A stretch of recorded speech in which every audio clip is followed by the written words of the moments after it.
Today we are going to be making raw vegan Southwest corn chowder.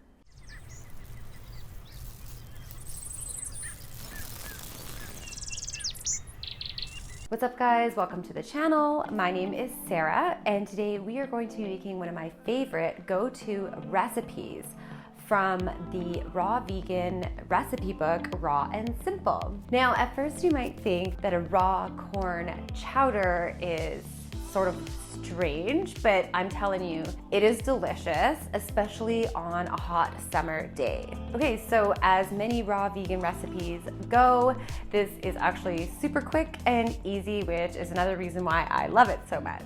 So you want to have your Vitamix or high-powered blender ready to go. What you want to add into your blender first is 4 cups of sweet corn kernels. I prefer to buy the organic frozen kernels and then I'll just let them defrost.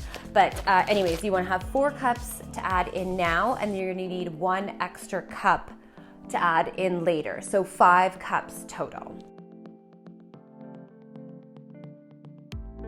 So once you have your 4 cups of corn kernels, you're going to add in 2 cups of clean filtered water.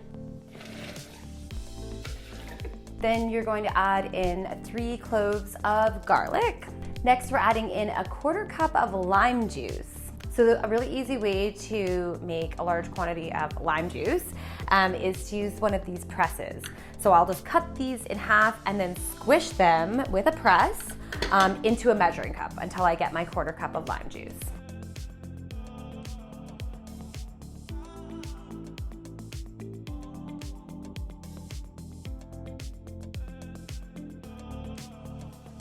Next, we want a 1/4 of an avocado.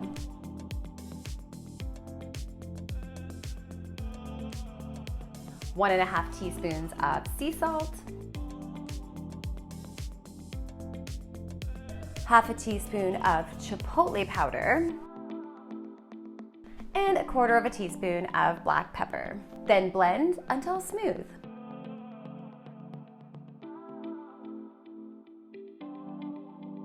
Okay, and so once you have it blended until it's nice and smooth, you are going to add in that last cup of corn kernels. And that's basically it, you guys. You are now going to transfer this to serving bowls and you will garnish it with a little chopped tomato, chopped avocado, cilantro, and a drizzle of olive oil. There you go guys, that is the raw vegan version of a Southwest corn chowder. It's super delicious on a hot sunny day, and my favorite, it's quick and easy to make. Thanks for joining me, you guys. I do appreciate you stopping by, and I hope you all have an amazing day.